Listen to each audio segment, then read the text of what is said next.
আজি নিয়োগৰ বতৰাটো লৈ আহিছোঁ ষ্টেট বেংক অফ ইণ্ডিয়াৰ ফালৰ পৰা। ষ্টেট বেংক অফ ইণ্ডিয়াৰ ফালৰ পৰা এখন নতুনকৈ নটিচ উলিয়াই দিয়া হৈছে। এই নটিচখনৰ মতে তেওঁলোকে কৈছে যে বহুতো বেকলগ ভেকেঞ্চি মুকলি হৈছে ষ্টেট বেংক অফ ইণ্ডিয়াত। সেই বেকলগ ভেকেঞ্চিখিনিৰ কাৰণে এতিয়া অনলাইন এপ্লাই ষ্টাৰ্ট হৈছে। এই যিখিনি ভেকেঞ্চি আছে এইখিনি কেৱল SC, ST আৰু OBC কেটেগৰী কেণ্ডিডেটৰ কাৰণে হয়।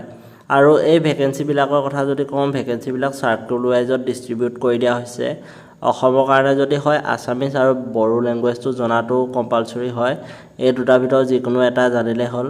অসমত কেৱল 39টা ST ভেকেঞ্চি এতিয়ালৈকে খালী হৈ আছে। গতিকে সেই 39টা ST ভেকেঞ্চিৰ কাৰণে এক্সামটো হ'ব অসমত।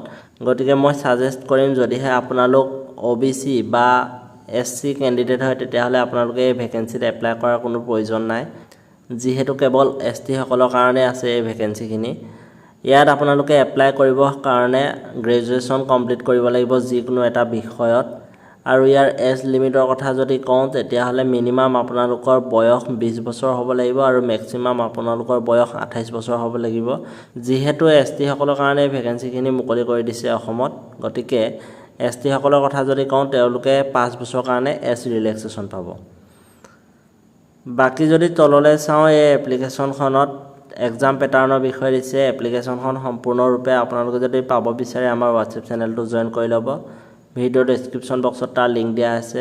আৰু ইয়াৰ যদি পে স্কেলটো কওঁ, 24,050 টকাৰ পৰা আৰম্ভ হ'ব প্ৰথম। বাকী যিখিনি HR থাকে, DA, TA যিমানখিনি হয় আৰু যিমানখিনি ফেচিলিটি আপোনালোকে পাব লাগে গোটেইখিনি ফেচিলিটি আপোনালোকে পাব। আৰু এপ্লিকেশ্যন ফিজবিলাকৰ যদি কওঁ, ST সকলৰ কাৰণে কোনো ধৰণৰ এপ্লিকেশ্যন ফিজ নাই। ইমানখিনি আছিলে ভিডিঅ'টো। যদি ভিডিঅ'টো ভাল পালে ভিডিঅ'টো লাইক কৰি দিব আৰু চেনেলটো ছাবস্ক্ৰাইব কৰি থ'বলৈ নাপাহৰিব।